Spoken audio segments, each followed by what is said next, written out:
South లో success అయిన heroines north వైపు చూడటం కామన్. స్టార్ హీరోయిన్ల నుండి కొత్త అమ్మాయిల వరకు ప్రతి ఒక్కరూ ఈ ట్రయల్స్ చేస్తారు. తాజాగా శ్రీలీల కూడా ఈ లిస్ట్ లో చేరేందుకు రెడీ అవుతున్నారు.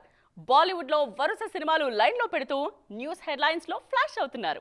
పెళ్లి సందడి సినిమాతో టాలీవుడ్ కు పరిచయమైన శ్రీలీల షార్ట్ టైంలోనే స్టార్ హీరోల సినిమాల్లో ఛాన్సులు కొట్టేశారు. సక్సెస్ల పరంగా వెనుకబడినా అవకాశాల విషయంలో మాత్రం తగ్గేదిలే అంటూ దూసుకుపోతున్నారు.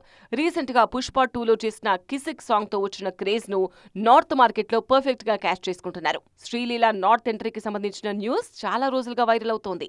వరుణ్ ధవన్ కు జోడిగా ఓ ట్రయాంగులర్ లవ్ స్టోరీ చేస్తున్నారన్న ప్రచారం జరిగింది.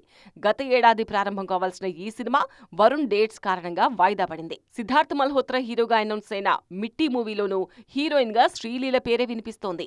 ఈ మధ్య సైఫ్ వారసుడు ఇబ్రహీం అలీ ఖాన్ తో కలిసి కెమెరాల కంటపడ్డారు కిసిక్ బ్యూటీ. దీంతో ఈ కాంబోలోనూ ఓ సినిమా ఉంటుందన్న ప్రచారం మొదలైంది. తాజాగా శ్రీలీల నార్త్ లైనప్ విషయంలో మరో పేరు తెరమీదకొచ్చింది. సూపర్ ఫామ్ లో ఉన్న కార్తీక్ ఆర్యన్తోనూ ఈ బ్యూటీ ఓ సినిమా చేయబోతున్నారన్నది బీటౌన్ లో నయా ట్రెండింగ్ టాపిక్. ఇప్పటివరకు ఒక్క అఫీషియల్ అనౌన్స్మెంట్ లేకపోయినా నార్త్ మీడియాలోనూ టాప్ లో ట్రెండ్ అవుతున్నారు శ్రీలీల.